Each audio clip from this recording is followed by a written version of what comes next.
राधे राधे सभी को। कैसे हैं आप सब? होप करती हूँ आप सब बहुत अच्छे होंगे। जैसा कि आपको पता है कि कार्तिक का महीना शुरू हो चुका है और कार्तिक महीना बहुत ही शुभ और पावन माना जाता है। इस महीने में श्री हरि विष्णु जी की और माता तुलसी की, मतलब जो माँ लक्ष्मी का ही स्वरूप है, उनकी पूजा और सेवा की जाती है।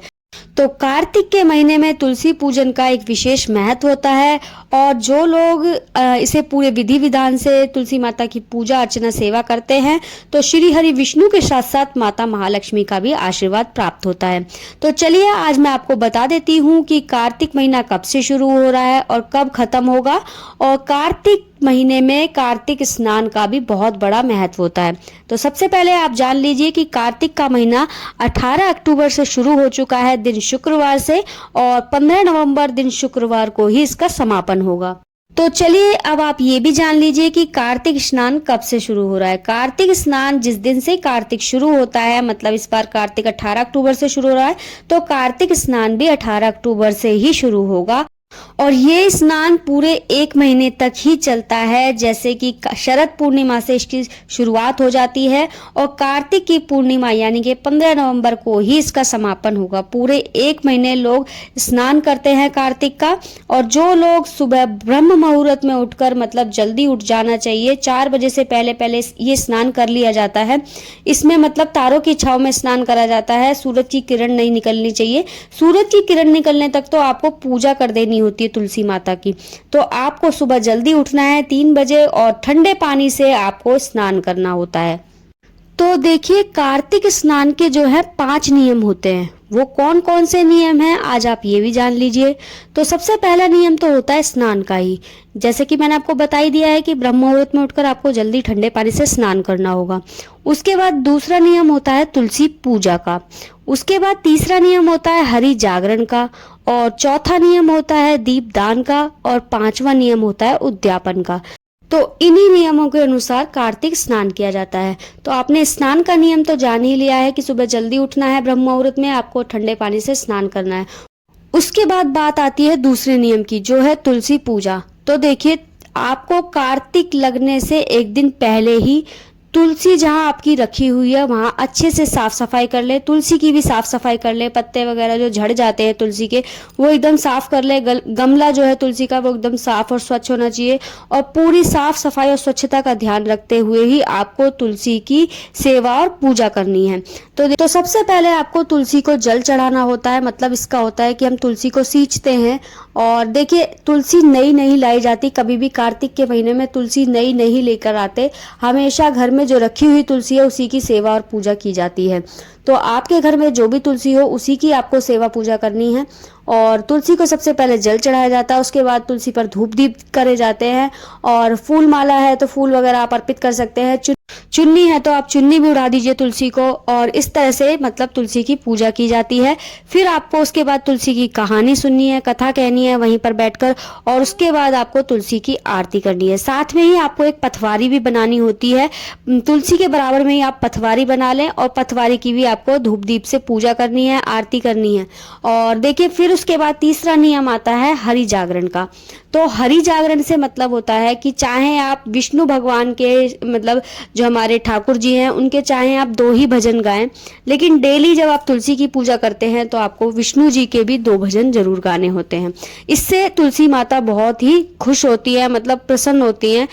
और यदि आप रोज कार्तिक के महीने में इसी तरह से हरि जागरण करते हैं, तुलसी जी की पूजा के साथ साथ अगर हरि जागरण भी करते हैं, आप भगवान विष्णु जी का भी ध्यान करते हैं, तो आपको तुलसी माता से अखंड सौभाग्यवती का आशीर्वाद प्राप्त होता है। तो तुलसी पूजन के साथ साथ जब आप पूजन करेंगे तो बात आती है व्रत की भी। देखिए, कार्तिक के महीने में व्रत भी रखे जाते हैं। कुछ लोग कार्तिक के महीने में व्रत करते हैं, लेकिन आपको व्रत का संकल्प लेना होता है कि आप किस तरीके से व्रत करेंगे। आपको या तो पूरे महीने, मतलब 3 तरीके से व्रत करे जाते हैं कार्तिक के महीने में। आप चाहें तो पूरे महीने बिना अन्न खाए इस व्रत को कर सकते हैं। केवल फलाहार ही आपको करना है दोनों समय। तो आप जो भी व्रत करें संकल्प लेकर करें कि मैं इस तरह से ये व्रत करूंगा या करूंगी। और देखिए दूसरा तरीका व्रत करने का क्या होता है कि जैसे कि आप पूरे दिन कुछ नहीं खाएंगे, केवल एक ही समय शाम के समय ही आपको व्रत खोलना है, तो आप उसमें चाहे फलाहार ले सकते हैं या अन्न से भी व्रत को खोल सकते हैं। और तीसरा व्रत जो करने का तरीका होता है वो ये होता है कि जो कार्तिक में मुख्य दिन होते हैं केवल उन्हीं में व्रत रखा जाता है, जैसे कि कार्तिक की पूर्णिमा हो गई, शरद पूर्णिमा हो गई और देवउठनी एकादशी हो गई, आंवला नवमी हो गई। तो इस तरीके के कुछ खास दिन होते हैं कार्तिक में, उसमें कुछ लोग व्रत करते हैं। तो अब बारी आती है तीसरे नियम दीप दान की।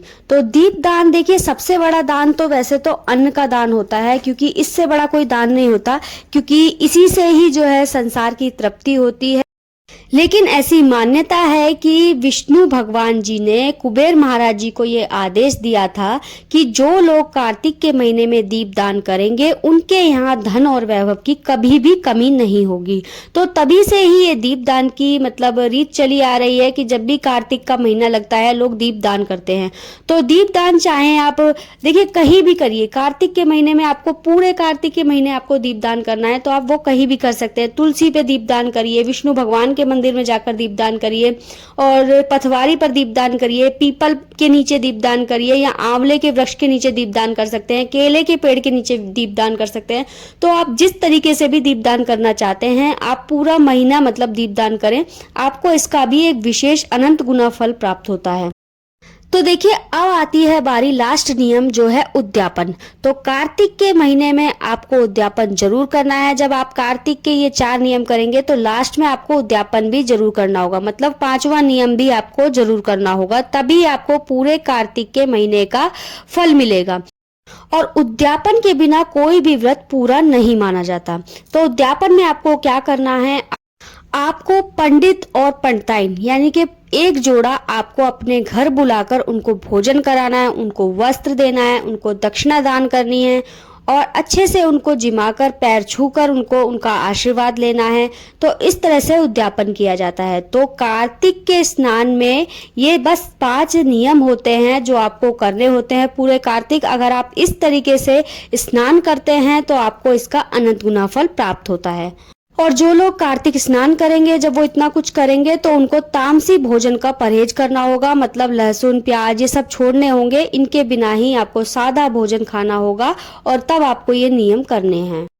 तो होप करती हूँ आपको आज की जानकारी अच्छी लगी होगी। अगर आपको आज की जानकारी अच्छी लगी है तो प्लीज वीडियो को लाइक शेयर कमेंट करना बिल्कुल ना भूले। आगे भी मैं इसी तरह की आपको जानकारी दूंगी और कार्तिक महीने में जो भी कुछ होता है सब के बारे में मैं आपको डिटेल में बताने वाली हूँ। आगे बहुत सारी वीडियो आने वाली हैं, तो प्लीज चैनल को भी जाकर जल्दी से सब्सक्राइब कर ले। मिलती हूँ अब आपसे नेक्स्ट वीडियो में, तब तक के लिए राधे राधे।